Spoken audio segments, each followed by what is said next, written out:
Good morning, Grace. Hi, good morning. Welcome to you and our listeners and today's episode of Can You See What I See? It's Vicki Scott here, and today my co-host Grace Hart and I want to have a chat about, well, is it a need or is it being needy? So, Grace, what do you think about this, eh? What do I think about it? Yeah.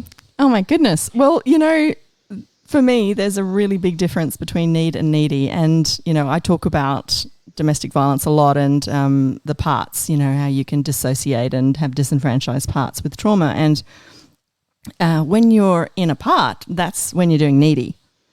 And need is more like you need water. You need to drink water, otherwise you'll die. So you're not needy. You're like, oh, I wish I could have some water. I really need, needy's got a kind of like a real suction energy to it. And it's super interesting because I've been looking at this a fair bit from relation to the parts. And in trauma, we talk about different attachment styles. And there's the anxious, the avoidant, and the secure. And I can see how parts are related to that as well. Like you'll have a part that's hypervigilant, for example, that's always looking around at what could go wrong, and that's a part. And usually hypervigilant parts are needy. They just want to feel safe, secure, and supported. And so basically, need is it doesn't have a whine to it. It doesn't have clutter to it. It's just I need this, I require this, and it's clean. And but needy has all that whiny pull. And the innate belief that they don't have it or can't have it or create it for themselves. Since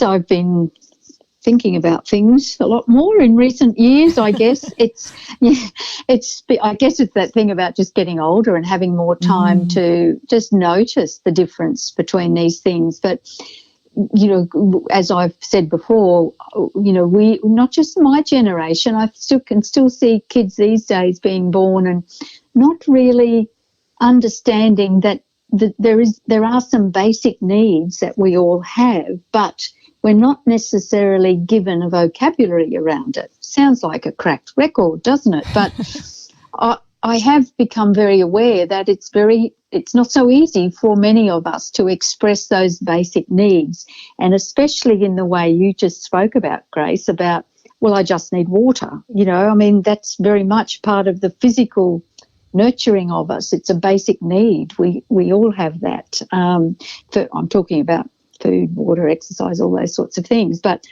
there are many other basic needs we all have, and I think we've talked about them on previous things, but to me it always comes back to getting clear, and you've helped me a lot in terms of, when I ask you a question, oh, Grace, I'm having a bit of difficulty with this, I'm probably feeling a bit needy right now. And needy, when I looked at what needy actually means, I looked it up, and there are two meanings really, but one is lacking the necessities of life and being very poor. And the other one is insecure and needing emotional support. So, and I really get what, when you said to me, Vic, no, that's not being needy, you have a need. Yeah, like when we got on the phone this morning, you said, oh, I've got something that I'd like to chat with either before or after, and that's not needy. It was like I have a need to get clarity on this. I'd like to know what it is. I'd like to know what's going on. I'd like to know if I can change it. And it didn't have a wonk to it. It didn't have a weirdness to it, or from an energetic point of view, it was clean. There wasn't a suction, like sucking, needy. That sort of vampire energy that a lot of people in trauma, they'll become quite narcissistic. It's a survival thing, that the parts make it all about themselves, because that's just, when you're in survival brain, it is all about you, to get away from the bear or, what's attacking you. So it's a very me energy, and that's the needy, But where you came from was, oh, this is happening. I'm a creator. I'm a generator. I don't actually choose to have this to keep happening. So what is it, What can we do with this? Yeah. Yeah. And that was a need to change it. Yeah. A demand in your world. Yeah. Thank you. You gave me a very different perspective from what I had before that. And one of the other things I looked at, well, what does it mean to be needy? And one thing that I saw in reading about it was that anxiety and constant worrying can leave you feeling needy and insecure, and which, of course, causes problems in our relationships as well. And we've talked a lot about parts and when we dissociate, and often we'll think that, we haven't had, unless we've really understood what trauma and the impacts of trauma are, we think it has to be some violent experience or some dramatic experience. But as we've said before, it's not what happens, it's what has happened within our bodies as a result of what happened. Yeah, it's your experience of whatever it is that happened. Two people can get raped and one person can have PTSD and their whole life is destroyed, and another person can use that energy and end up being, an amazing spokesperson for, self-help or whatever. So, and same with like my car accident, I had 48 brakes. And I remember going into the physio in the hospital, and there was this person that was really, really down. And I had been out of hospital for a while, but coming in every day for physio. And so I was, dressed. I wasn't in a gown.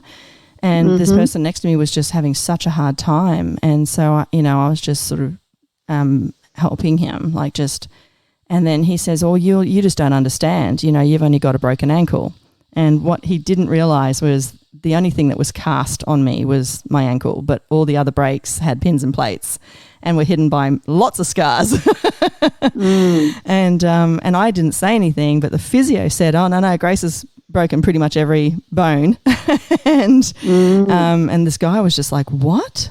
How come you're not depressed, and how come you're not? But interestingly enough, I do believe that, we talked about it before, but it can be something small or something large, but you just react differently to it. But it also stacks. So if you've had a bad birth and then you've had a little scare and then, something weird happened at, with a friend or got upset and, it all stacks, and then you had a car accident, sometimes you can just end up with, PTSD, and you're like, why? Why have I got trauma? Why have I got PTSD? Nothing really happened. But it's just this little stacking. So, yeah, it can happen. And just the pandemic alone, just that is enough to create trauma in a lot of people. Yeah. Well, I think you talked about it too, that I think, was it anxiety you read that was supposed to be the next pandemic? That because it was an interview with Ricky Gervais, and he talked about that the next pandemic, and I can't remember the word now that he used, but I think it might have been anxiety or something like that. But and for me it's trauma. That we're going to see a lot. We already have it, but we're going to see it more and more now. So the sooner we become a trauma-informed society, the better. And talking about like the parts, for example, and it's not to bring the parts significance, it's just to recognize what's going on. Like you go to a doctor, you get an x-ray, and that x-ray lets you know this is what's going on, and you go, great, this is really useful information. And so same with the parts, and so for me it's not about bringing significance to them. However, recognize, when you're in parts, do you have a needy part? Do you have a hypervigilant part? When you are not being you, how does that demonstrate? And if you can actually come to the point of acknowledging it's not you, these are trauma parts. This is like pressing play on a recording or a cassette or whatever it is. I mean, now we don't have that, but that's what it is. That the part is a creation, and it usually comes from a need that hasn't been fulfilled, and whether it's a need for safety, security, or support, but that's how they get bred into your psyche. And I remember. There was this conversation around, excuse me, there was this lady who had a child that was incredibly needy because of a divorce, and just really like when she'd come home, he'd be like right at the door, and she's like, oh my gosh. And so she learnt about those attachment styles, and she was an avoidant style. So anyone that was needy, she was like, oh, get away from me, it's too much, because she's on overwhelm herself, in overwhelm. And then the child was like, I don't get enough time with you, so it's anxious.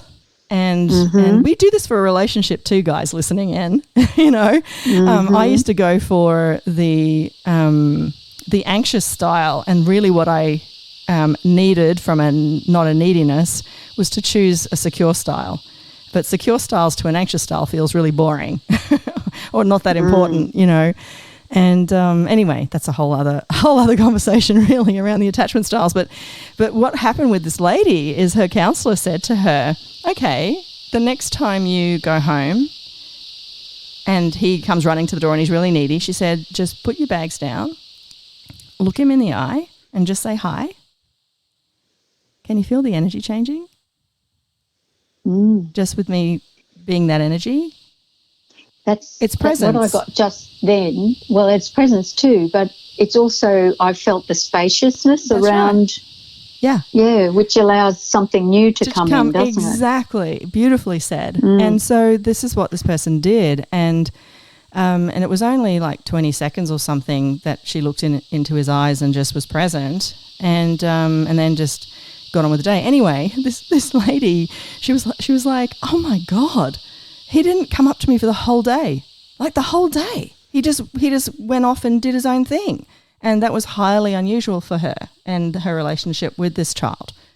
So, you know, just giving that part. So it would have been that part was like, mama's home, mama's home, mama's home. I need, you know, runs to the door. And then she's got the avoidant, which is like, oh God, I can hear him running to the door, and avoid, and just keep going. And she chose to deliver a different energy, which was one of presence, you know, security. And it's like, you're secure. And as soon as he got that energy of everything's secure, but what would normally happen is he would get avoidant mum. And, you know, I know for myself actually, with one of my kids, he would pick the most inopportune time to ask for a hug or, you know, anything from me. It'd be like, I've just sat down to eat, or I'm doing the dishes, or, you know, and when I was getting counselling and I spoke about this, she said, you'll tend to pick situations where you know you will be refused because that's safe. Oh, and I was what do you mean about safe? Well, because you don't it brings me back to that meme that I saw where there's this woman in the ocean and this dolphin's swimming up to her really happily, and she's swimming away from it terrified because she thinks it's a shark. And I understand. Yeah. So, you know, when you are a devoidant, which I was, all my parts were, when they were in the driver's seat, was a devoidant personality. It's like, get away from me, you know.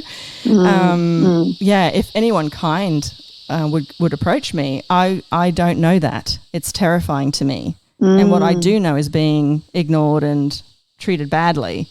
So I will choose, because you want to be close to your mum and you want to be close to people that you do genuinely love, but you'll pick times where they can't really give to you, if that makes sense, because you're an avoidant.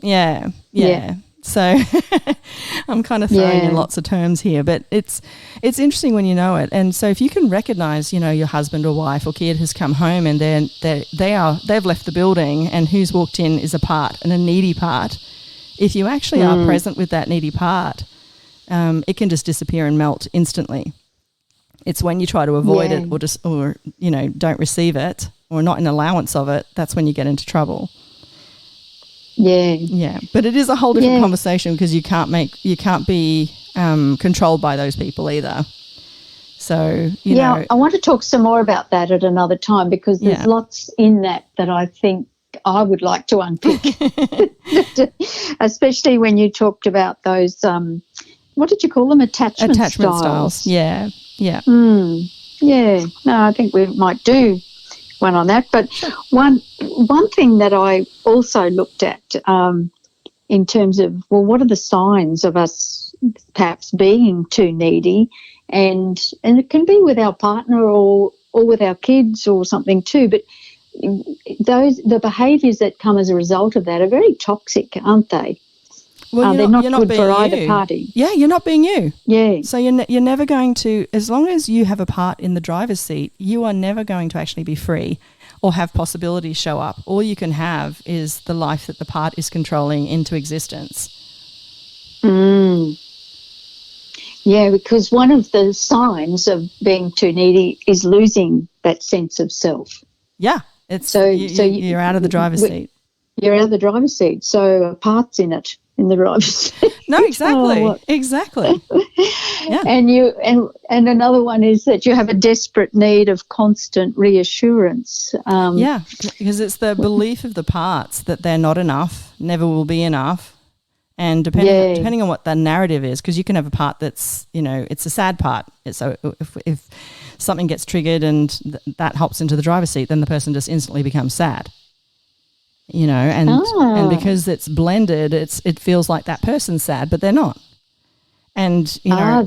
Well, that was one of my things, because I took on that thing about being sad. Yeah. And I couldn't work it out, because at a head level it felt incongruent, I guess, with what was really going on for me. But I kept wanting to cry about something, and and then one of the things you helped me with was that, so that sadness is just a signpost that I'm releasing something else. And that was quite freeing for me, because it was almost like you're grieving an old way of being, and how important it is. I'm not saying, I know you're always saying this about you need to acknowledge the sadness, but also be willing to welcome in the new. Yeah. I mean, like, we asked you lots of questions in relation to, what is it, sadness, or is it something else? And you're like, oh, it's something else. And I was just like, oh, well, what is it? And you said, oh, it's a release. And I said, okay, cool. So, and then, through questions you can get your own awareness. And what you got was, wow, I choose sadness as a signpost to when I'm releasing something. And so when you acknowledge that, like, oh, okay, when you acknowledge it and go, okay, does that work for me anymore? Do I really want to choose that, or what else can I choose?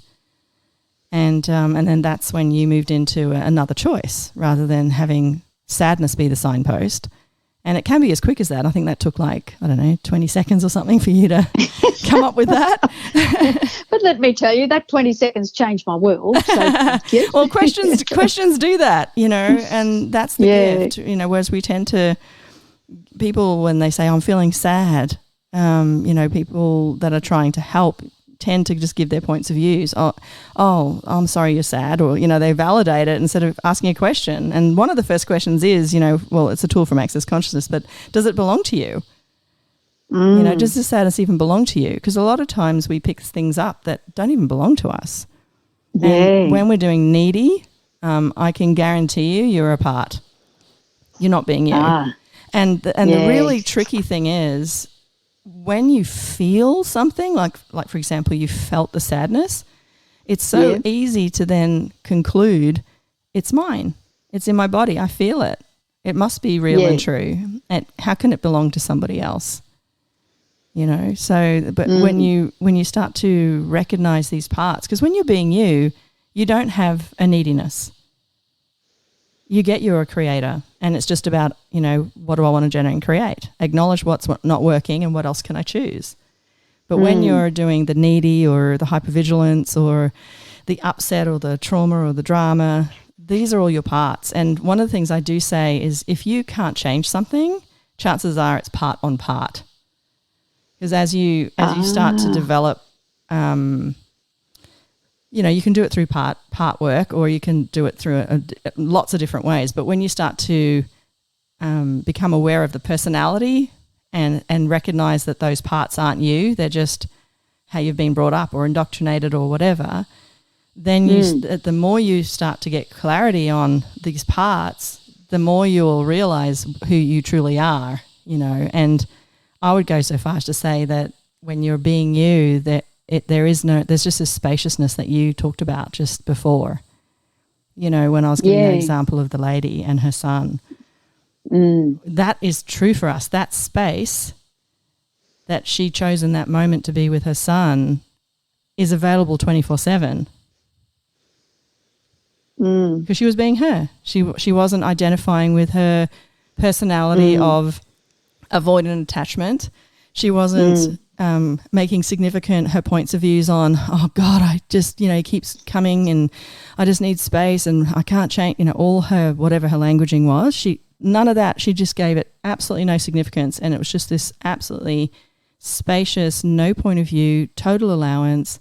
And I'm going to try, and curiosity. She was like, okay, I'll try it. I'll try this. And that has a real excitement to it, doesn't it? Because it brings possibility with it rather than conclusion about, okay, everything's so bad, and when this gets fixed or when this stops, then it'll be much better. Yeah, I always give the example of a date.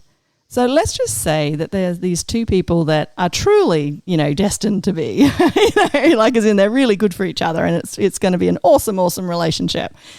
If one of them sat down, well, they both sat down to dinner, and one of them was in conclusion, and it might be gratitude conclusion, but as well, like in other words, I'm so grateful I found you, but I'm concluding you're the one. I'm concluding we'll get married in so many weeks. I'm concluding that we'll have, 3 children and the boys' names are this or whatever. How much fun now is that beautiful union? It's like you can really destroy something magnificent just by having even positive conclusions, because it just takes the curiosity, it takes the miraculousness out of it. That's interesting, because I think that can also contribute to why there's so much depression and anxiety around, because we have taken on a belief or whatever else it is in different individuals' cases about life has to look a certain way in order for us to feel successful. Yeah. So you could have stopped it as life has to look a certain way.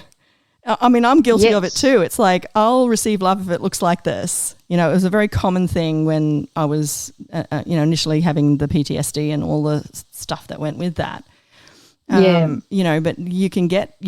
living proof of it. You can get to a stage where you don't make it about that need to, and the need is in neediness, to have safety, security and support. Because it's actually a lie that we need safety, security and support. It's a lie of the parts, because an infinite being is always safe and secure and supported. It doesn't have a narrative of, I require this. And, there is a difference. I know a sign of neediness is a desperate need of constant reassurance. Yeah. Now, that can come in the workplace from you need to have your supervisor constantly reassuring you. It could be in a friendship. It could be in an intimate relationship. I understand that. But there's also, I think what's happened as well with this pandemic is we have fallen into the trap of needing constant reassurance from supposedly, the hierarchy of governments or organisations charged with keeping us safe and whatever other else our language is around this, instead of that the creation mode, I guess. So it's like we've all bunkered down and we're just waiting. Meanwhile, nearly 3 years of our lives and we've got children being, in mothers' wombs, getting ready to birth, etc. We know the impact of water, so any anxiety the mother feels, the child is feeling, affects the child's biochemistry, and you can then start to see how even before they're born, they're anxious. So no wonder we're talking about another pandemic of anxiety. And then children, I've heard of friends saying their children are paranoid about washing their hands. They don't want to touch things other people have touched. And this is in 3 and 4 year olds. Yeah. And these are the parts. What are we doing? Yeah, these are the trauma parts. Because that 3-year-old without that traumatic experience and that part that's come in to make sure that they're safe, secure and supported. And so, it's any time that we are feeling anything other than, that spaciousness, it's usually a part that's arrived. And, you know, you can talk about it from a trauma perspective, but it's also personality. You know, it's like you develop parts of your personality. And, you know, if you tell yourself something long enough, it'll become a truth. You know, so if you're getting it from your parent or whatever, you know, wash your hands, otherwise you're going to get killed or whatever, or they see an ad on TV or whatever. Yeah, they can, again, we talked about it. You can have one kid hearing that and they're like, no, I'm cool. You know, I'll wash my hands. I'm not gonna let this, you know, they don't even go there. And then you got another kid who's maybe susceptible. There's a vulnerable personality there. You know, these vulnerable personalities are vulnerable to all perpetration, really, and it just depends. Yeah, I mean, life. What can you do you have any views about what you think makes a vulnerable personality? A million things, because I believe in past life. So, you know, so past life experience, you can actually just come into this world as a vulnerable personality. It can be your parents, it can be exactly what's happening now, society, you know, the pandemic. It can be something so simple. It can be a snake bite. You know, it's where there is just a choice of the being to disengage from their awareness and to choose to institute a fabricated survival system. And, you know, there's so many millions of ways that would make them choose that. You know, for me, I recognize that I didn't have a problem when I broke all those bones. I didn't feel unsafe or anything like that. So for me, it was a stacking. And then with domestic violence, that's sort of what really, I had no idea I was in a domestic violence relationship. Mine wasn't necessarily physical. Well, I changed that now because there was things that were thrown around, but I wasn't physically hit. And so, you know, so for me, that is what happened to me, that I had that experience of how do I survive this? You know, and so you bring in personality types of fawning, like how do I make him feel better and feel happier, and, you know, and so then you develop that style because it tends to work to some extent, you know, and then it becomes your natural go-to. And then you, over time, that's the one that's in the driver's seat all the time because you're getting attacked all the time. And so the you becomes more and more separate from, you know, your connection to yourself becomes more and more separated. And then eventually, depending on the trauma, it can become so separated that you start to believe that you are that hypervigilant part, or you are that paranoid part, or you are that, you know, narcissistic part or whatever. And that none of it's true and none of it's real, but sure as hell feels like it when they're in the driver's seat. Yeah, I really understand that.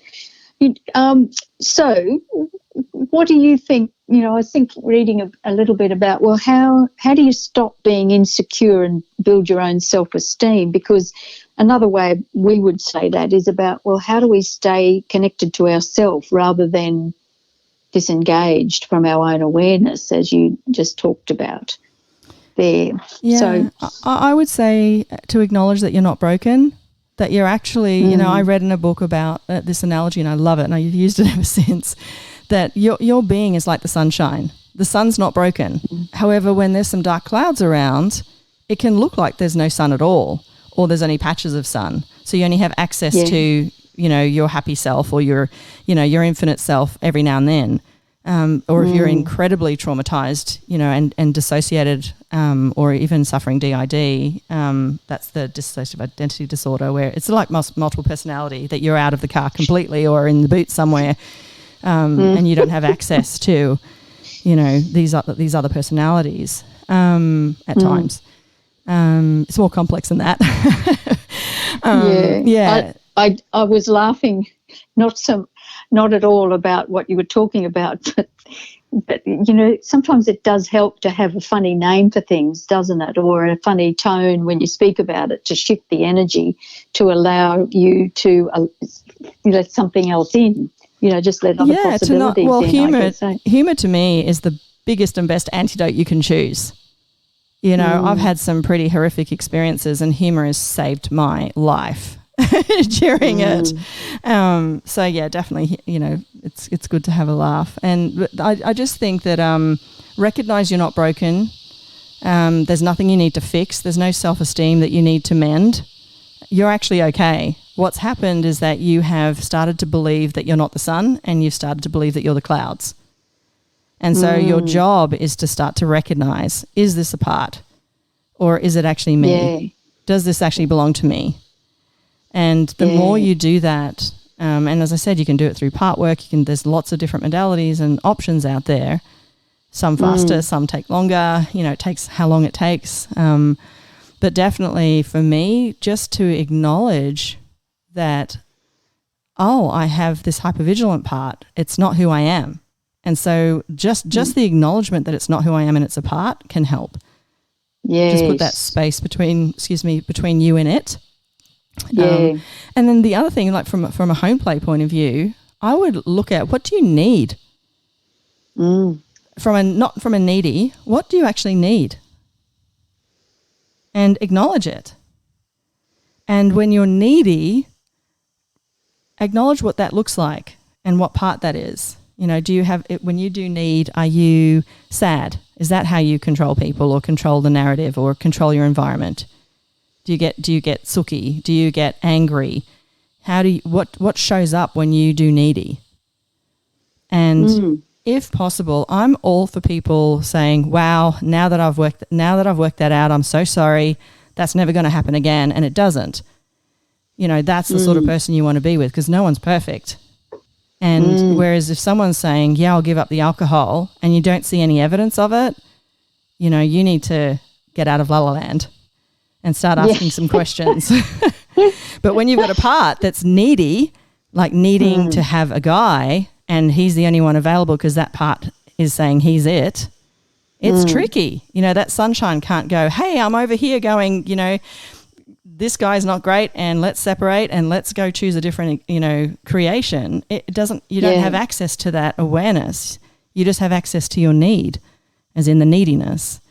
Yeah. So that's probably also should be part of our home play every day, is to find the vocabulary around those needs. What is it that we actually need? Yeah, and one of the things, like if you're not in the driver's seat, you probably won't ask any questions. That's a clear sign. If you're willing to ask qualifying questions and not be worried about their response, that's for me, it's a red flag if you can't ask your partner or ask your boss or or even your kids. if you feel like you can't ask them something, that's a red flag. And it's a red flag saying, what's going on with you and your boundaries and who's in your driver's seat. Because I know that when I was in the throes of the domestic violence, it never occurred to me to ask questions. Because I didn't want to know too intent on staying safe. That's it. You don't want to think about change. You just want to survive. Yeah. And so it's about getting out of that haziness of the parts and the clouds, and having then greater access to seeing and being you. And as I said, I'll keep saying it. Anytime you are feeling anything, any wonk, any resistance reaction, any defending for and against, it will be a part. Because the infinite part of you does not have a need to do that. It's all about creation and generation. And unfortunately, we are looking at creating via judgment. We have to judge something right, wrong, good, bad to change it. Instead of just going, I acknowledge this is happening, what else can we create? You don't need to judge it. Yeah. And that's what happened with that. Sorry, go. They're lifetime habits, aren't they? Because the first thing we do is we make a judgment. And I know it comes from a place of we're judging whether we're safe, and, that's our first primal thing we look at is you judge things on that basis. But somewhere over time, with the conditioning of media and beliefs and where we get all our beliefs from, wherever that may be, it has almost bastardized that for us. Yeah, our go-to in this reality is in order to create change, you need to judge first, and you don't. You can just create change. No, Grace, do you have to make it sound so simple? Well, it's really simple when you're driving the bus, but if you've got a dissociated part driving the bus, it's like, sorry, I can't hear you. And listen, that reminds me, we talked last week about me and some of my experiences as a project manager, and it's reflected here again about how do you stop? Remember I spoke about, I felt a little insecure because I didn't have a degree and somebody would know more than I was and Yeah. And when I looked at, some of the things, how you stop being insecure and building that self-esteem, all the things, I love what you've just talked about there for home play as well, but it was acknowledged wherever it was I read this about things you can do is about affirming your value. So don't let other people determine your value. They may be able to influence you, like you said to me. It's, pick somebody, not an intimate partner, but somebody else for you to say, ask you questions, or for you to ask them, what do they see in you? And then I really get that happened with me, as I said, and where I started to say, really? You saw that in me? Oh, so then you start to take that on until it becomes, you know what, that actually feels great. There's a spaciousness around that. And a couple of other things that they talked about were prioritising your needs, exactly what you've said. And this was one that I don't think is so common these days because of the way, things have become. It's about embracing the awkward. So those conversations, love that. I know they're awkward, aren't they? So we will tend to avoid. It's what, sorry? Vulnerability. It's beautiful, but it's for some people, it's awkward. So as soon as it becomes awkward, we will either dismiss it with laughter or change the subject or we'll do something, hey? Yeah. And I love the other thing you said. Exactly. Yeah. And another thing was about challenging your thoughts, which, as you said, if you're in the driver's seat, it's not a problem. You just ask a different question. But if you make yourself wrong for getting to where you're at in life and thinking, oh, if only I had said, blah, blah, then life would be different. Life would have worked. Yeah. So thank you for that. I've enjoyed today that little conversation with you. I appreciate I love what you just said. I love that. That just puts it in a neat package. Oh, well, thank you. We wrapped it up together, hey? Yeah, well, the only thing I wanted to say about that it was just around the recognition of you as a gift. And what happens a lot of the time when we're in our parts is we're so needy to get that validation that in itself pushes people away. And if you're willing to see the gift in you, others will too. Yes. And that has a lovely feel about it, doesn't it, when you just accept you as the gift. God, now you're making it easy because really that's it. If you could actually get to a place of total allowance for you, what a gift that would be walking on the earth. Oh, yes, that's it. And that's what they say. It starts with each of us, doesn't it? Yeah, just like that lady walking in and being a different invitation for her son. She got out of her own way and she didn't make any of his parts significant and she was in total allowance and things changed. Instantly. Yeah. It almost, that's like the water and the baby in the womb and everything. Everything just changes when I love it. Change the energy, change your life. Oh, that's a nice way to finish. Thank you. Well, thanks a lot, Grace, and we'll chat next week, eh? Yeah. Okay. Thanks, everybody. Take care. Have a beautiful week. Bye.